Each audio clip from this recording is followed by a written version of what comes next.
The panel this morning is the future of privacy in a world of ubiquitous data. Chairwoman Ramirez's speech kind of set up the subject for us this morning. A lot has happened in the world of privacy and data security in the last year, including the FCC's controversial privacy proposal, which was discussed a little bit yesterday during Chairwoman Ramirez's speech, and the new Privacy Shield that was negotiated by the U.S. and the EC to replace the old safe harbor. At the same time, large and increasing amounts of data are being used for all sorts of purposes, now including artificial intelligence and machine learning. Security concerns are now extending from the personal and commercial even into the political realm, as we've seen in numerous recent examples, raising questions about whether our privacy and security practices and policies are keeping up with the rapid pace of technological change.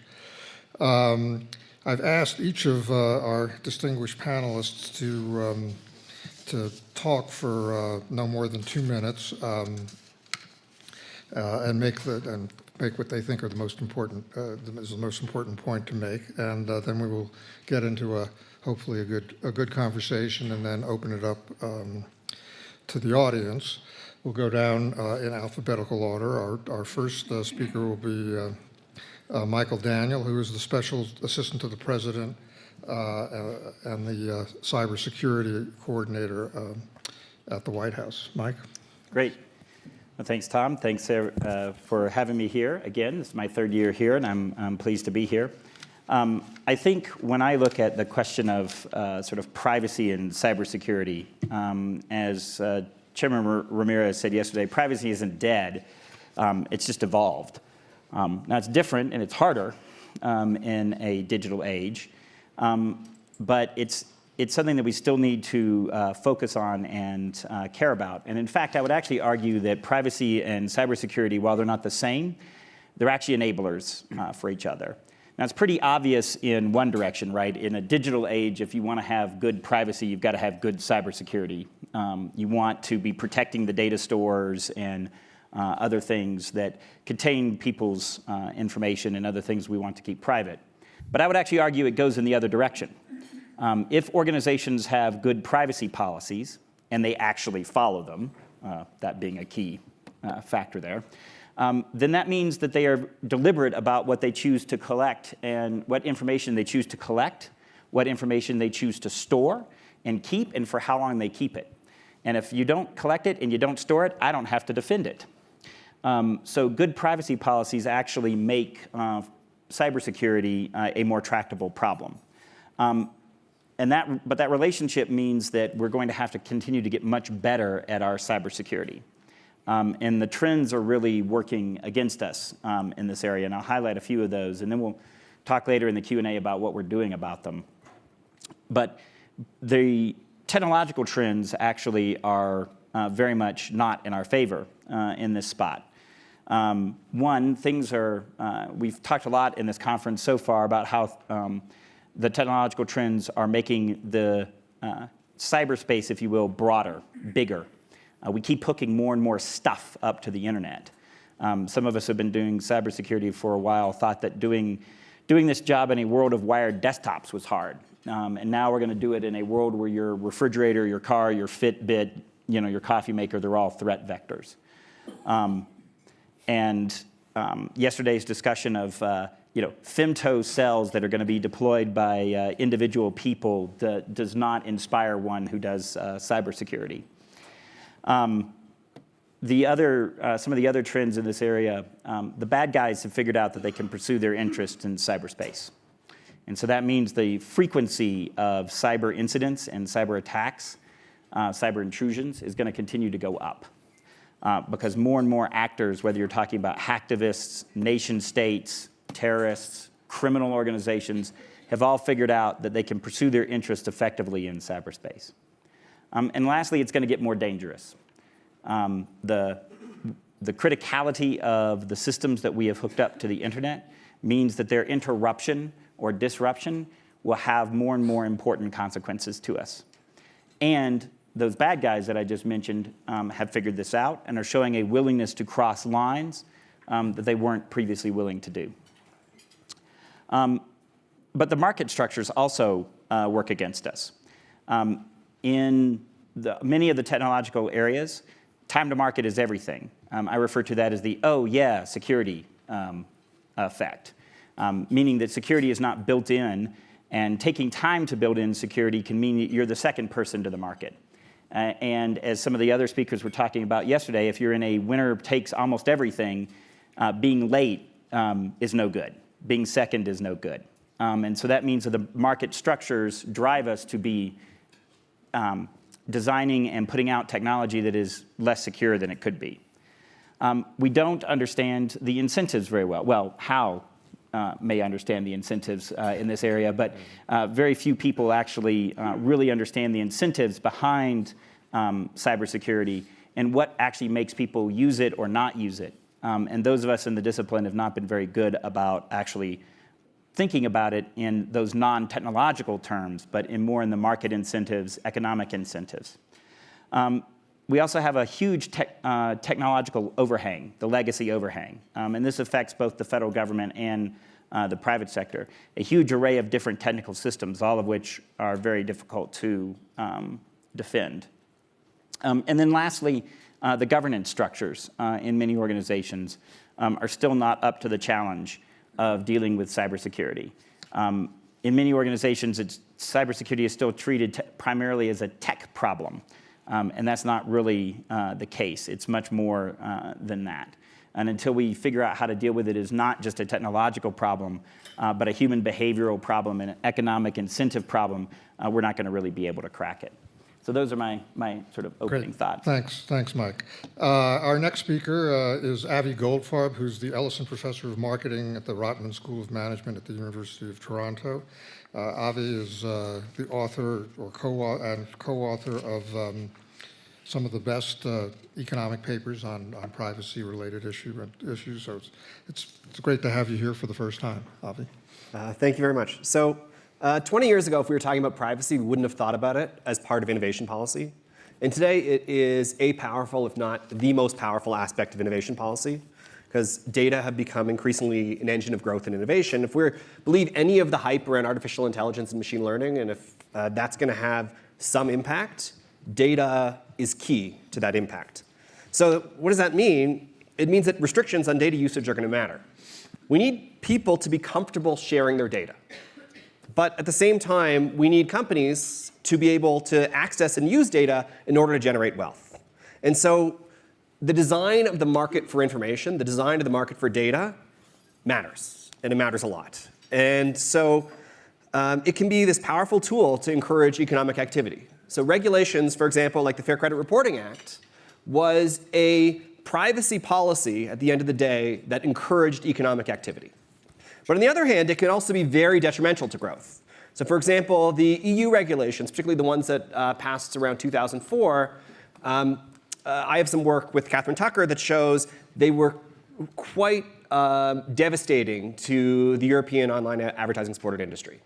And so health information technology restrictions on what information can be shared across hospitals and doctors has also, work by my co-author, not with me, Catherine Tucker, has shown that that also had a negative impact in certain situations on the health, particularly of uneducated, English as a second language, poor women. And there's also an aspect of, to the extent that we're restricting third-party use and not first-party use, that might help the incumbents who gather lots and lots of data and make it very hard for new entrants who would be those third parties to enter. So broadly speaking, when we think about privacy policy, we need to think about designing a market for information that makes consumers comfortable giving their information away. And consumers do care more than they used to. The benefits of giving information are much, much higher than they used to be as well. And so yes, consumers care about privacy, and they care more than they did 20 years ago. But Facebook and Google are really, really good technologies. And consumers, so far, have been willing to make that trade-off with those big parties. Thanks. Thanks. Our next speaker is Ginger Jin, who is the director of the Bureau of Economics at the Federal Trade Commission, which obviously has a lot to do with privacy policy. And Ginger has been, I think, you can correct me if I'm wrong, the first director of the Bureau of Economics who is not primarily kind of a antitrust competition economist, but more a consumer protection economist. So it's great to have you here, Ginger. Well, thank you so much. It's a great pleasure to be here. To pick up on Mr. Daniel's point of incentive, I view privacy as externality problem. Firms have incentive to collect and use the current information for the current trade. They also have incentive to use information to create future product because they can sell those products and services to consumers. They even have incentive to sell that data to some third party if that third party can monetize that, the use of that information, somehow share the revenue with the firm. However, the firm may not have full incentive to incorporate the risk and potential harm they're imposing consumers too. And that essentially is a negative externality from firms on consumers. When firms do not have incentive to internalize that externality from economic point of view, it's not surprising that we're going to have undersupply of privacy protection. And lack of information will make that even worse. At the time of choice, consumers may not know exactly what kind of risk and harm they're exposing themselves to. And when the harm occurs, it occurs sometime later, okay? And when it occurs, the consumer may have already given that information to hundreds of firms, and it's really hard to say who to blame in that harm. So in this environment, with the delay of harm, with lack of information, it's really dampened firms' incentive to internalize that externality. In 2012, FTC has issued a privacy report with three principles: privacy by design, simplified consumer choice, and transparency. And all those tools are, in our view, tools to try to motivate and encourage firms to internalize that externality. The vision we have is we want to have a transparent enough market so that consumers will be able to clearly exercise their control, clearly express their preference about privacy, the level of privacy they were comfortable with. And then firms would compete to cater to that demand. And maybe in the equilibrium of that market, we're going to see different level of privacy protection. Some firms are willing to provide product with full privacy protection for those who really care about privacy. And there are some people who are willing to give up their data for some potential advertising or other kinds of products, and firms can cater to that demand as well. But all this roadmap have to be enabled by transparency so that both firms and consumers would have the right way to articulate their preference and really provide products to cater to that preference. So as you know, Bureau of Economics is the most research-oriented bureau inside FTC, and we know that information is really important to foster a market that I just described. So I would like to call for research in three directions. One is I would like to know how we define, measure, evaluate, manage, and even convey the risk of privacy violation to consumers. And second, I would like to know more about the demand and supply for privacy. Okay, we know consumers have increasingly been more concerned about privacy, but they're still willing to give up their data for a donut. Okay, does that mean the donut value is the willingness to pay for privacy protection, or because they just don't know what kind of risk they're facing, or maybe they're already given hundreds of firms their data, so the marginal risk they're facing by giving this data again to a donut shop, it's just worth a donut? I really want to know exactly what's behind the consumer demand that they're showing in their actions, so forth. And that's really essential for firms to understand that demand and provide products and services to cater to that demand. And lastly, I would like to call for research about big data, not only who is collecting and who is using that data, but also how they're going to use it. Are they using it sort of anonymously or non-anonymously, how the personal sensitive information get into the big data innovation. And before knowing that, it's really hard to think about a trade-off between the positive things we could get from the big data versus the risk we're having in big data. And I would emphasize that is important for both consumer protection and antitrust. Thanks, Ginger. Our next speaker is Jules Polonetsky, who's the CEO of the Future of Privacy Forum.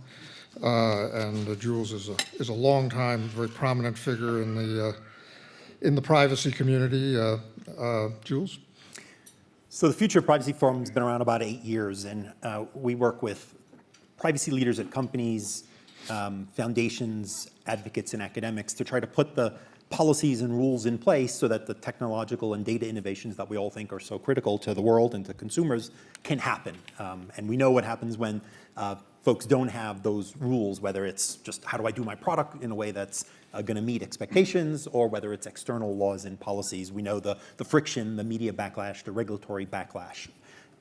The areas that our folks are looking at, both very short term, and since we're supposed to be talking about the Future Privacy Forum, I'll give you a little longer term. Let's talk short term. If we can't agree about what is personal information and needs to be protected and what is anonymous and therefore isn't, then it's really hard for us to have the conversation because we haven't actually agreed about what we're actually trying to protect. And so the complications around the world as laws define personal information differently, and as critics argue that technical attacks are feasible, have created a real challenge. The FTC has done a pretty good job at laying out a vision of how you take into account reasonable measures, controls, but there's certainly a pushback from the big data critics of the world who point to mostly bad examples of poorly de-identified data, but make the case that it is possible.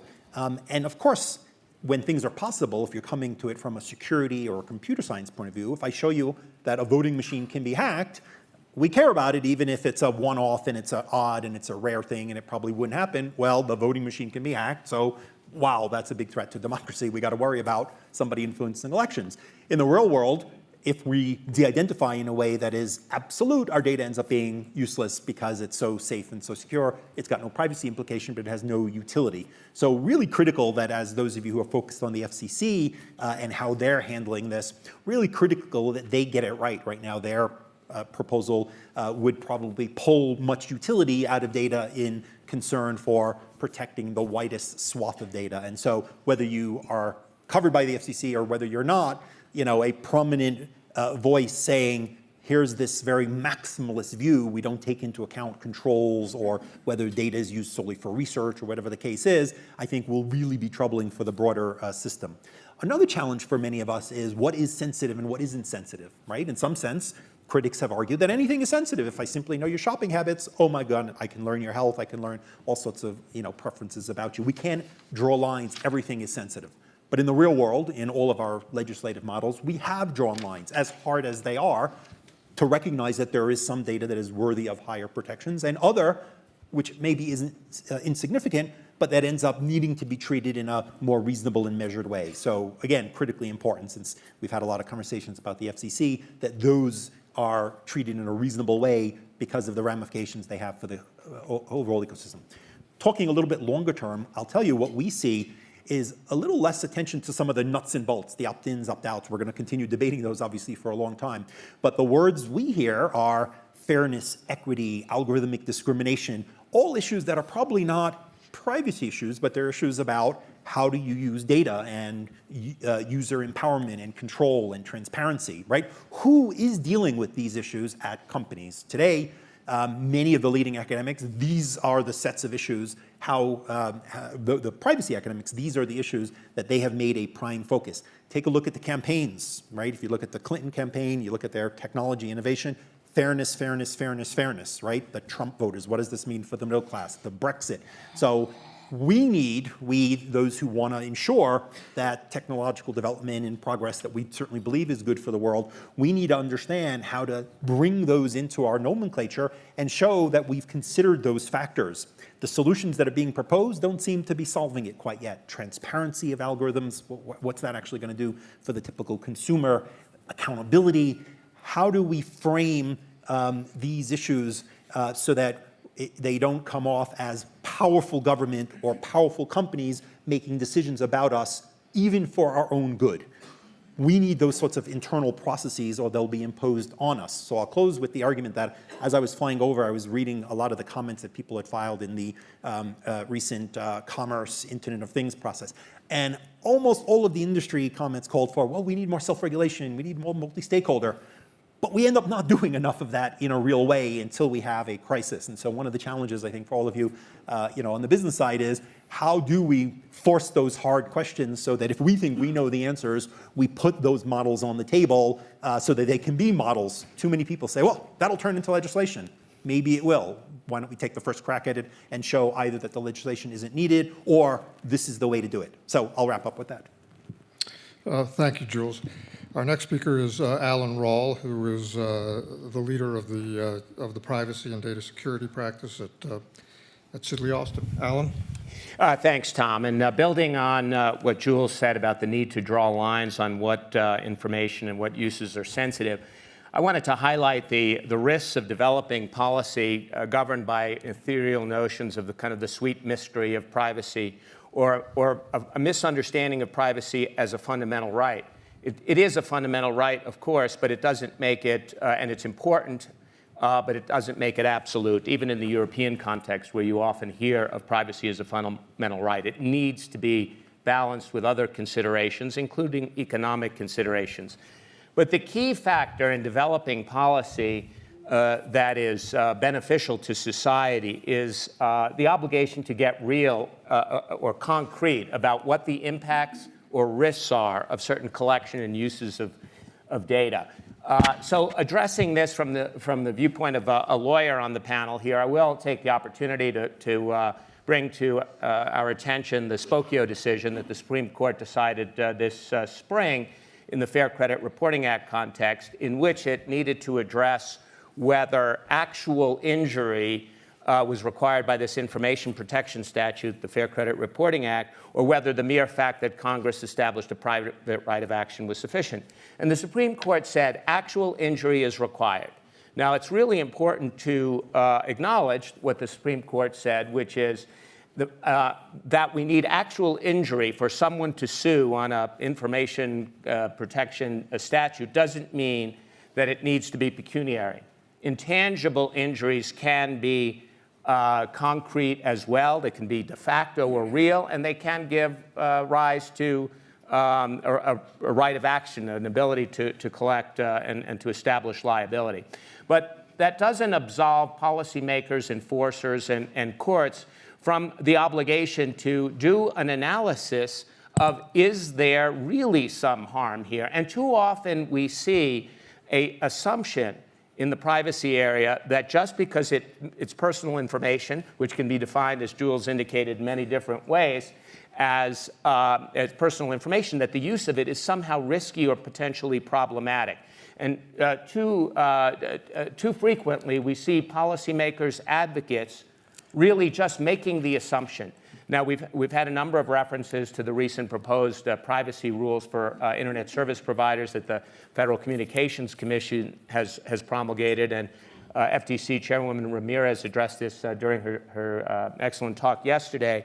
So the FTC has historically focused on sensitive data and to establish enforcement actions and guidance that would help adjudicate rights and responsibilities that differentiate between areas where there are real risks and where there are not necessarily real risks. And we are seeing with the FCC proposal, and as the letter that the comments that the FTC submitted to the FCC, that there really are risks in failing to differentiate between sensitive types of data, sensitive uses of data, or possibly even establishing strict liability. In the cybersecurity context, Michael Daniel earlier talked about cybersecurity. The FCC would really impose strict liability rather than reasonable security. So if we go in this direction of not differentiating between sensitive and non-sensitive, imposing strict liability rather than reasonable requirements, we're really going to move towards a type of approach that is more of a precautionary principle for regulation rather than a permissionless principle, which has really been the abiding principle that I think has allowed so much innovation to take root in the United States, let's say even relative to that in Europe. While, as Chairwoman Ramirez mentioned yesterday, we don't have a comprehensive privacy law in the United States, we do, in fact, have lots of privacy laws that go after sensitive data, like for financial data, for healthcare data, for communications data, children's data, educational data, credit data. So to date, our approach to regulating this has been one of differentiating between where there are real risks, real sensitivities, and where there aren't. And so I'll close with the notion that we really, and there are a lot of economists on the panel in the room, we really need to do a better job of figuring out how to apply the paradigm of cost-benefit analysis to privacy regulation and to privacy enforcement. And the mere fact that the risks, harms, benefits may be intangible and may relate to human dignity, all of that may be true, but there are lots of other very sensitive areas where we've applied cost-benefit analysis rigorously. So I would really commend the economists work this out so we can get regulation and enforcement right and reasonable going forward. Thanks, Alan. Before you get to Hal, let me just take off on what Alan just said and ask the rest of the panel their opinion. I mean, this whole issue of the role of harm in privacy policies and enforcement has kind of been a central point of contention in the privacy debate for a long time about whether policy should be based on evidence of harm. The White House issued a couple of reports a couple of years ago, which kind of emphasized the point that there should be some evidence of harm. But I'd like to ask the rest of the panel whether they think there should be evidence of harm, that's important, and there should be evidence of harm before you take action, and either enforcement or regulatory action. Or maybe Juva. Well, I'll start. As a Bureau of Economics inside FTC, we always adopt the benefits cost analysis in all kinds of cases, including privacy cases, and we take seriously the role of harm, and that's why the sensitive information versus non-sensitive information is important difference to us. I mean, although we may not be able to exactly quantify the harm in every situation, but we recognize there's a differential. We need to recognize the difference between the potential harm generated from violation in sensitive information versus non-sensitive information. There will be a different scale there, and we really take that into account when we analyze cases in the policies. And, Avi, yeah. So, as somebody who thinks a lot about trying to measure privacy and the costs and benefits and how people react to this, the costs of regulation, in some sense, are relatively easy to think about because stuff that used to happen doesn't happen. The benefits of, to the extent that privacy is a fundamental right, it's hard to think about what the benefit of that fundamental right is in some kind of monetary way. Now, if the benefit has to do with something related to cybersecurity, then we can say, okay, well, this person stole my information and they harmed me in this way, and that's measurable. But once you get out of cybersecurity, measuring the benefits is very tricky in trying to think about, well, what is the benefit of a fundamental right, and how can we sort of do that in a cost-benefit analysis? I'm open to hearing ideas on how to do that. But if you don't have harms, you don't have benefits, right? Because a benefit is a reduction in the harms. So, if it's a fundamental right and it's just something that I personally right, enjoy, then you don't do cost-benefit analysis. and so, like right. measuring that utility benefit, as opposed to say, look, here's something I used to be able to do because as a company I could use data, and now I can't do it anymore, and so my advertising is worse, and that's costing me this many billions of dollars. I can measure much more easily. And last but definitely not least, our final panelist is Hal Varian, the chief economist at Google. Hal? Well, let me say a word about the benefit side, since you just discussed it. So I'm going to make a slightly controversial statement. I would suggest that search engines are the best thing that's ever happened for privacy. Okay? And why is that? Because you have this nice, objective, non-human source when you can ask very sensitive questions and get objective, clear, and private answers. And that's really pretty unusual. People ask questions of a search engine that they would be reluctant to ask their parents or teachers or doctor, their lawyer, accountant, minister, priest, rabbi, reference librarian, on and on and on and on. Things like, how do I know if I'm pregnant? Or what are the symptoms of herpes? Or what's the penalty for shoplifting? Or how do I get rid of head lice? And of course, we all do this probably. It's one of the reasons where people are particularly sensitive to this issue, because you've asked sensitive questions to the search engine, and generally you've gotten good answers, and you'd like that to remain private, which of course it does. And if you don't believe me, I have a suggested experiment. I think what you should do is go to Google and type in, how do I get rid of head lice? And wait a week and see what happens. And then go ask all your colleagues and friends, how do I get rid of head lice? See who sits next to you at lunch. So in fact, this point has been pursued a bit by Ben Wittes at Brookings, who's written on it, and a former colleague of mine, Seth Stevens-Davidovitz, has written several columns for the New York Times using the kinds of questions that people ask to Google, using Google Trends, which is our completely public accessible, freely accessible summary and index of Google queries. And you can get more accurate answers to questions about sensitive topics from looking at those kinds of queries that you can from surveys or interviews or almost anything else. So this is a really valuable benefit that we've had, and we've never really had it before in history. You know, Mark Twain said, two can keep a secret if one of them's dead. I'd hate to say that Google was dead, but it's not exactly alive either. So you're probably better having it as somebody to answer questions for you than to have a human. Now I want to switch from that to talking a little bit about online advertising, because I think it's going to come up later in the panel. And I want to make a clear taxonomy between the three kinds of online ads. There's search ads, contextual ads, and display ads. And with search ads, you have this very, very strong signal of what somebody's interested in, namely the query or the search that they type into the search engine. And that indication of interest is so strong that almost any kind of personalization adds very, very little to the query, because the query is what you're interested in now. Maybe idiosyncratic. You're not generally interested in that query. You just happen to be interested in it now. And so that outweighs any concerns of personalization in most cases. Contextual ads, that's where you're showing an ad based on the context. And of course, that's been the traditional model of advertising. In fact, one useful observation here is if you look at newspapers, newspapers never made money from news. They made money from travel section, finance, automotive, entertainment, house and garden, classifieds, all these places where there's a contextual signal. Namely, this section of the paper was about travel, and by gosh, you would see travel ads. And this section is about automobiles, and you'd see automobile ads, and so on and so on. And in fact, the internet has just carried that further, where you go to sites that are about a specific topic, and then you'll often see ads about that topic. Perfectly traditional and normal thing to do. And because that contextual signal is so strong, there's very little personalization in that context as well.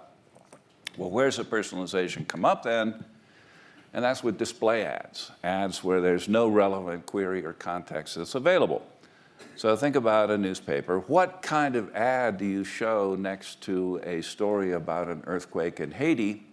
Probably not travel to Haiti, probably not things of this sort.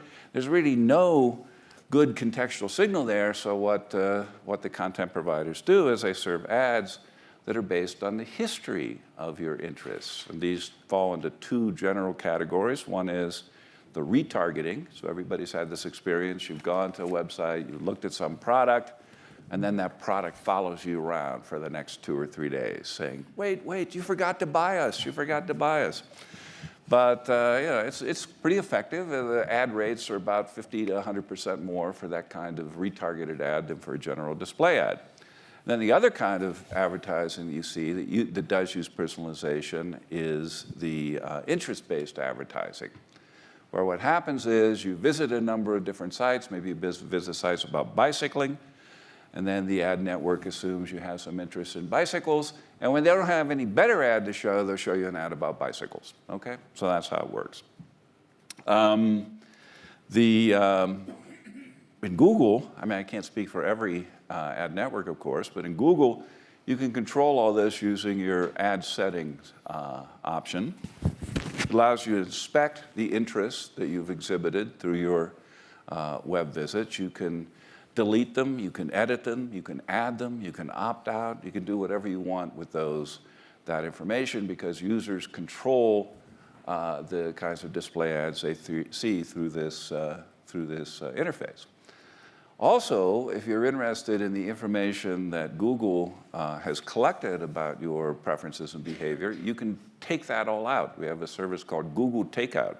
You can download your data to a hard drive, including, of course, your web history visits. You can download it to your own computer, to your Google Drive, to a OneDrive from Microsoft, to Dropbox, anywhere else. There's about 18 different services and more continually being added. So not only do you have control over the ads you see, you have control over the history that's recorded about your actions on all of these different services. And finally, the one last point is many people object to the ad-supported model, and so we've offered choice there. If you would rather have ad-free YouTube, you can sign up for YouTube Red and pay $9.99 a month and get ad-free content from YouTube. Or you can actually sign up for Google Contributor, which allows you to basically contribute to the support of websites you like in ways that are other than using the ad.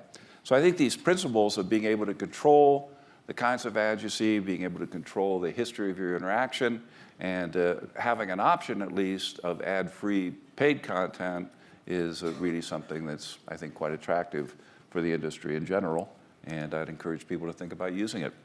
So let me ask, following up on both the things you were talking about, some people often seem to think that having health-related ads is sensitive, but say you're searching for, you're searching about what to do about head lice. Is it okay to have ads for head lice treatment? So I just went and did this. We do not have ads for head lice treatment, but we have lots of good search content. But why not? Why not? Listen, I agree with you. But the policy we followed has been a conservative policy. There's no categories for health, for sensitive topics, things about religion and death and sexual preferences and stuff, nothing about erotica and so on. Those are not topics that it is possible to target ads to. In fact, I went and looked up my interests. Banking, economic news, mobile phones, books and literature, soccer, food and drink, science fiction, social networks. I mean, all pretty innocuous stuff. I know. You'd think I'd have grown up by now. I just checked my Facebook one, actually, and it has several of the categories of whiskey that I actually like labeled in there. I was very impressed with that. Yeah. Can I ask the audience a quick question? Whenever people talk about behavioral advertising, I've been sort of polling just to see how well people have captured this.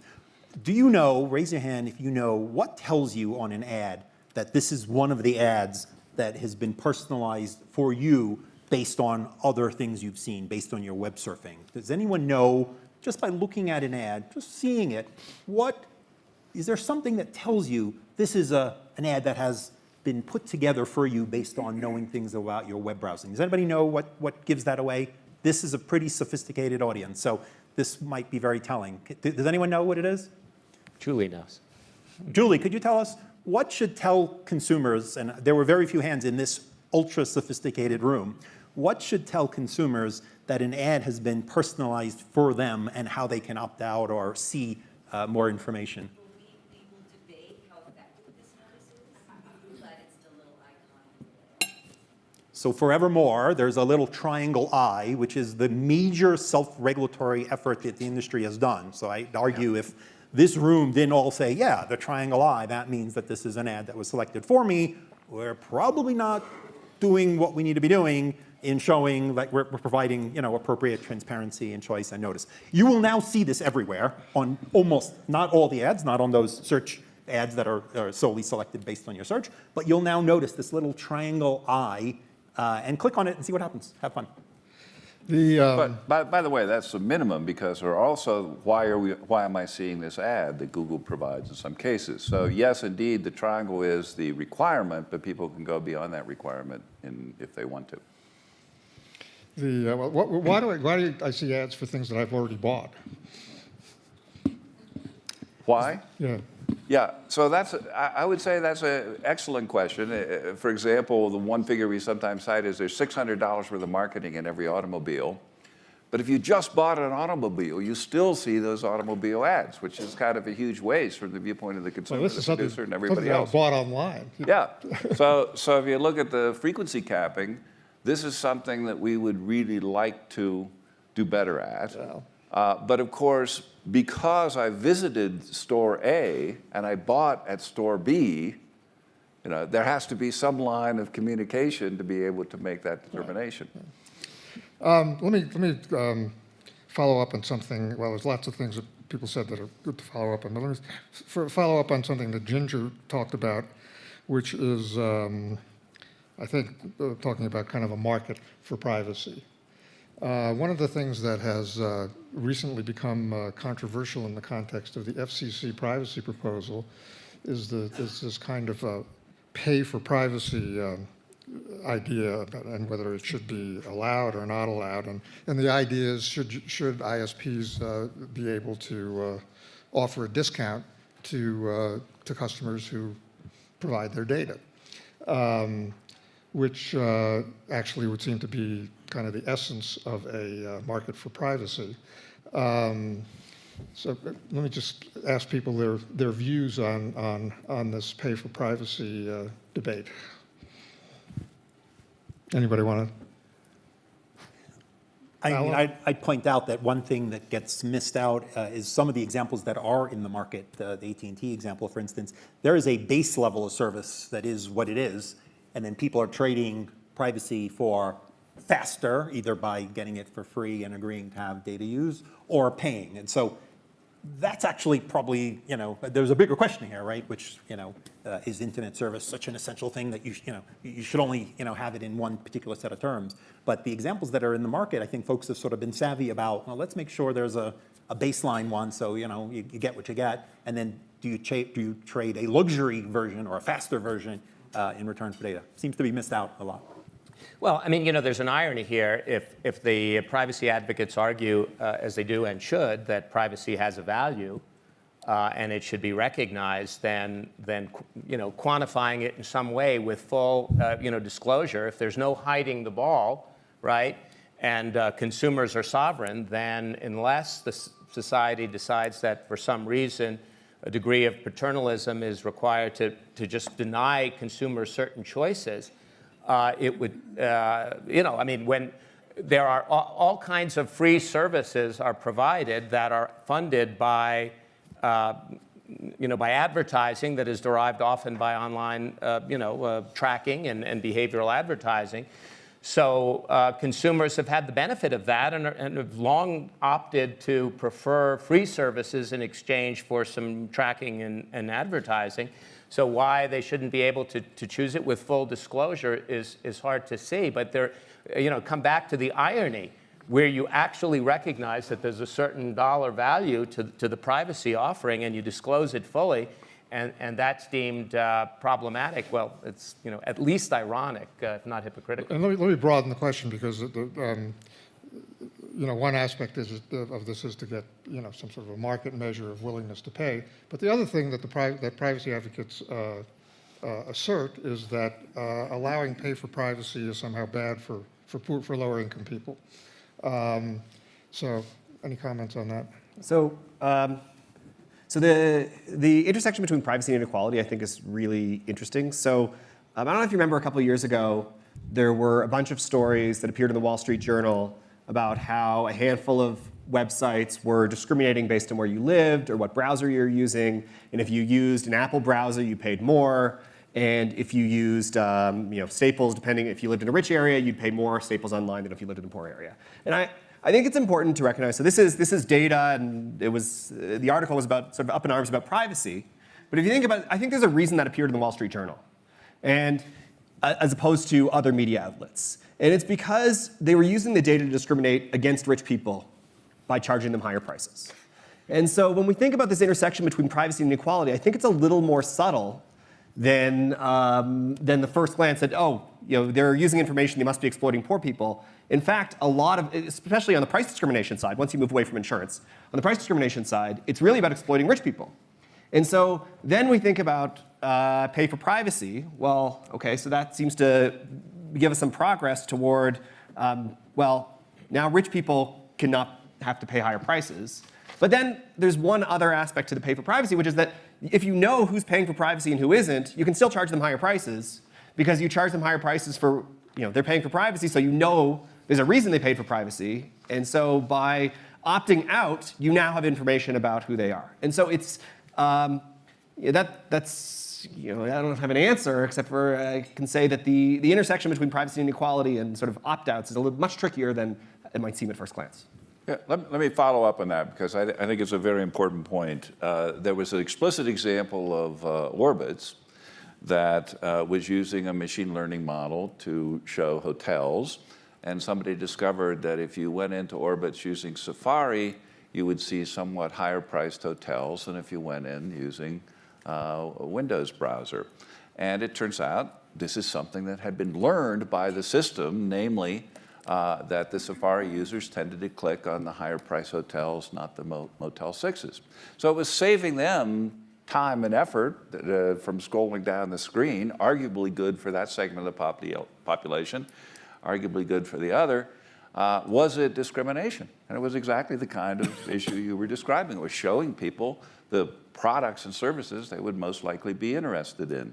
Now, we can all extend that example in our minds to things that might be objectionable as well, but what do you do about that kind of learned behavior? Seems to me, in that case at least, it was a positive example. By the way, let me say one thing about this pay by privacy. This has kind of come up in the last couple of years where people were saying, oh, you're paying for all this content with your privacy. Well, traditionally in economics, you're paying for content, in ad-supported content, by your attention. And when we say that people will get ad blockers or do all sorts of things to avoid this stuff, how much of it is the intention, the interruption, the sort of cognitive overload side, and how much of it is privacy? My bet is the huge amount is on the attention side. Because you can be completely private, turn off third-party cookies, go into incognito mode, opt out of IBA, do all these things. They'll give you a private browsing just for in a minute worth of configuration. It's really the attention imposition that people are objecting to in most cases, my view at least. Okay, so just a quick, so privacy in this context means something about data moving, not having control over your own information. That's how we're thinking about privacy. But privacy is also freedom from unwanted intrusion. And so I think sometimes we forget when we think, oh, privacy in the context of an ad showing up on my page. That's because we're thinking about, hey, that's an unwanted intrusion on my personal space. And so, but none of the privacy regulation, privacy policy, we think about that, but when we casually use the word, we end up mixing them up. And I think that's part of the issue. Let me switch a little bit. The issue of kind of the relationship between competition and privacy has come up in various forms. We'll probably discuss it in the panel on antitrust later this morning. But I'd actually like to direct this both to Avi and Ginger, since you work at a competition agency, and Avi has actually done work on this and written a paper on this, and I think it was also part of your comments to the FCC. You want to talk a little bit about what your conclusions are? Or you want to start, Avi, and then okay. go to Ginger? Yeah. Sure. So, our paper looked at privacy regulation that inhibited, that was all about consumer opt-in. So a consumer would say to a company, hey, you can use my data or not. Okay.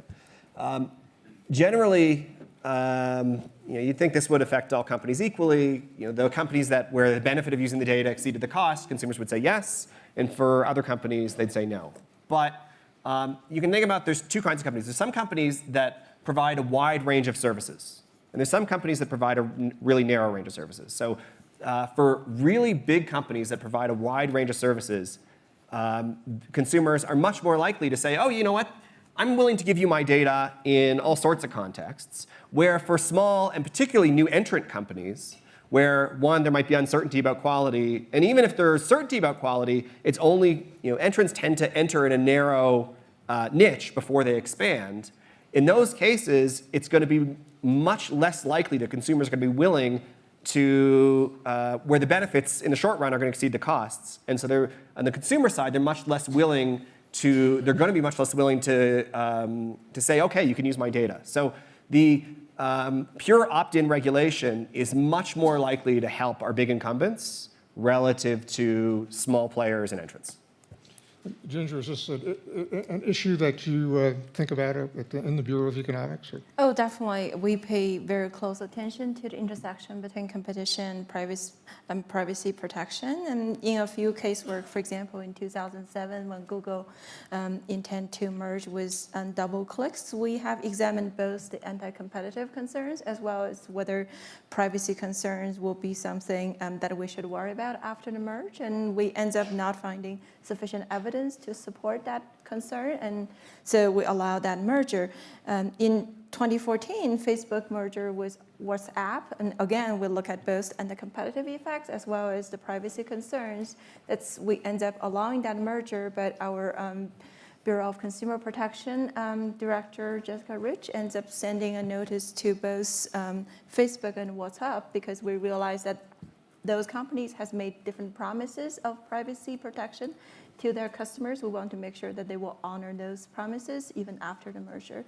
So that's sort of on the casework side. On the policy side or on the research side, we are sort of paying close attention to the literature, including what Avi has done. And also, I think a recent paper by Keith Wera from Base White has sort of put forward a framework to thinking about maybe we can think privacy as just a product feature, sort of like quality. It's a non-price product feature, and he sort of lay out a framework of how we can use that to quantify the potential and the competitive harm given certain data in the merger analysis. If you're thinking that as a quality, and we sort of already have some sense of how to analyze quality and anti-competitive effects, but I would to emphasize that that kind of framework is based on the assumption that sort of compete on privacy protection. So consumers know what privacy protection means, and they know what kind of risk and harm they're facing if there's no such feature in privacy protection in the products and services they're buying. So with that assumption, we sort of already have a market for privacy protection. And on that basis, we can think about how to extend our competitive analysis to that kind of product feature. But I have to say that we're probably not there yet, given all the non-transparency about privacy violation. Let me, I have more questions, but let me open it up to the audience. Larry, why don't you wait till we get a microphone? Yeah. My high school cheerleading. Yeah, well, we actually, I don't know that it's going to get on All right, I'm Larry White, the NYU Stern School of Business. The issue of the informed consumer has come up a number of times. And all our standard economics models sort of show, when you've got informed consumers, better things are likely to happen, less informed consumers, the asymmetric information paradigms. But among the things we also know is, say, in the financial services area, a lot of the information documents simply don't get read. Anybody in this room who has closed on a house in the last 40 years? No, there's this big stack. It's a horror. This big stack of papers nobody looks at. You get a credit card application, or even your bank just modifies some term on your bank account, and there'll be a whole bunch of disclosure. I won't ask how many people actually read those things. And so at the Federal Trade Commission, how much attention is getting paid to this issue of just what works in terms of disclosure? Both, I know you've done some work in the financial services area in the past, but here in this privacy area, what works in terms of consumers being informed about privacy? And if I could add to that question before I have been reading some recent work where people have been doing these experiments, modifying the various ways notice is provided, and they're finding it doesn't make any difference. Exactly.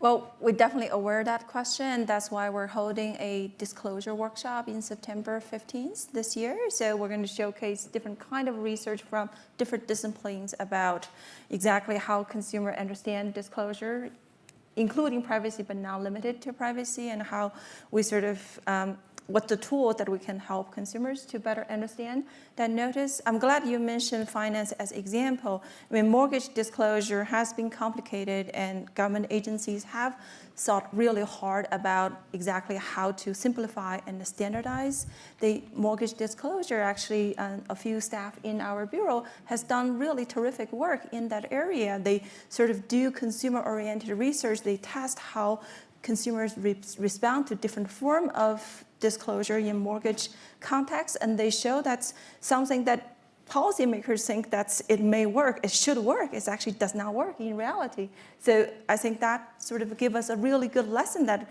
if we want to advocate for a certain kind of disclosure policy, it's important to really quantify or evaluate what's the potential impact of that disclosure on consumers' understanding.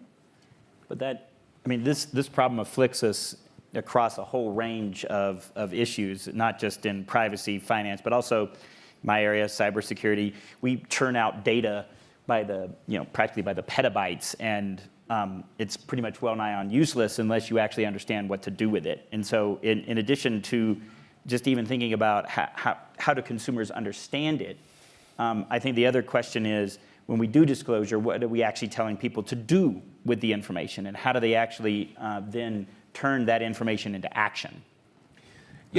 Sorry, go ahead. Thanks, Hal.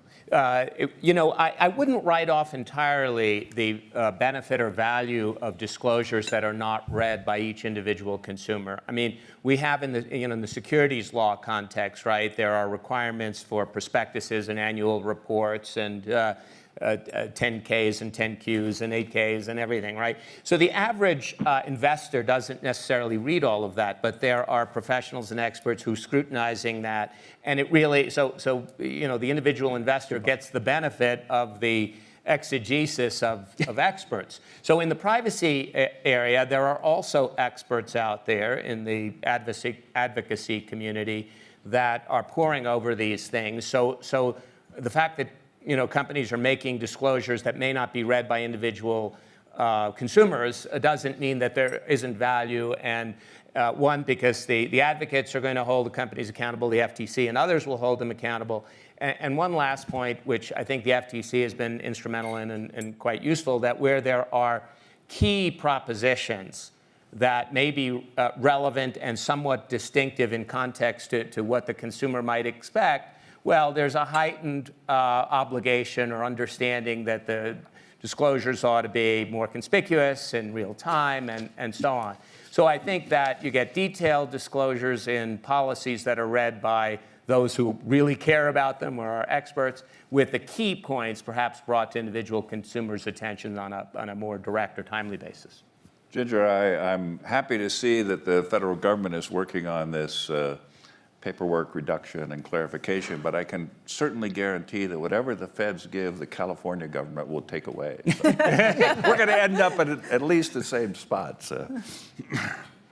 I would like to echo with Alan that we think disclosure is not only provide information to consumers so that they can make informed choice, but also is provide a channel for us to make sure that firms has accountability. That's, for example, the privacy notice. We have looked at some firms' privacy notice and figure out that they have not kept their promises in those notices, and we go after them for deception, for unfairness practice. So I think it's really important to have that kind of channel to establish accountability, even if individual consumers are not reading that very carefully. Those of you who are not reading these policies are really missing out because they're actually very, very funny. So, and I'm serious. So I'll read a policy. It says, look, here's what we do with data. We only do this, we only do this, we only do this, do this, or other things that may be permissible by law. I'm like, okay, so you just gave me this list of like 10 things. You only can do those 10 things, but you also just said, unless it's illegal, we can also do it. Like, that's funny. Come on. Jules, you promised you weren't going to disclose that. You don't put that in your But just to be clear on the policy front, it's not enough when you have a long list plus anything else in your privacy notice in fine print. We do require that you convey that message clear and prominently and to consumers, and we'll sort of hold you to the words. Peter. On this whole, Peter Pitch, Intel, on this whole question of a market for privacy, certainly Alan is right about the benefits of experts playing a role, but in terms of an efficient working market and consumers making informed choices, isn't the real benefit come from reputation, trademark, the costs of getting caught? Doesn't Google internalize the externality because it has so much invested in being Google? And from a competition standpoint, hasn't the internet made the process of establishing reputation so much cheaper for small entrants? And isn't that what really is protecting all of us? Well, I think it's important to advance this economic point that who do I trust?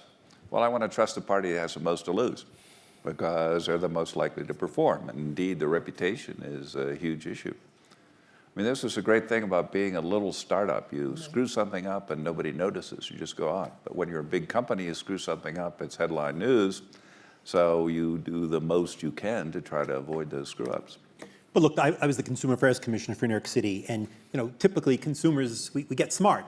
Hey, that going out of business sign in Times Square, that don't look really good, right? We have all these cues. The other day I went into a shop to replace the screen of my iPhone, and the guy, I said, well, can I pay with a credit card? He said, well, yeah, but I have to call my boss, I have to give it to him over the phone. We've learned all this stuff, and it's a lot harder, right? I can go to a site, it looks good, it has all kinds of seals and badges, and frankly, I don't know that I've heard of some companies, so I can be reliable, but I'm interacting with hundreds of different, brands and apps, and I don't know that we've done a good enough job, or consumers don't have the same, is it really secure? I mean, it looks secure when I look at a store, it looks reputable. I don't have the same cues, and I think that's one of the challenges, other than the companies that have, real well-known established brands. Okay, we're actually running a little over time, so let's have two last questions, Rick and Julie, and try to make them short, okay? Rick Lane with 21st Century Fox. Jules, I didn't raise my hand about the icon because I thought it was cheating since a few of us in this room helped draft those rules. Yeah. So, but the question I have is there's always a concern about taking anonymous data and then making it and re-identifying it and making it, PII and all those concerns. I always had a simple question that no one has ever been able to answer, but maybe this panel can, which is, why not just make it illegal to re-identify anonymous data that was collected?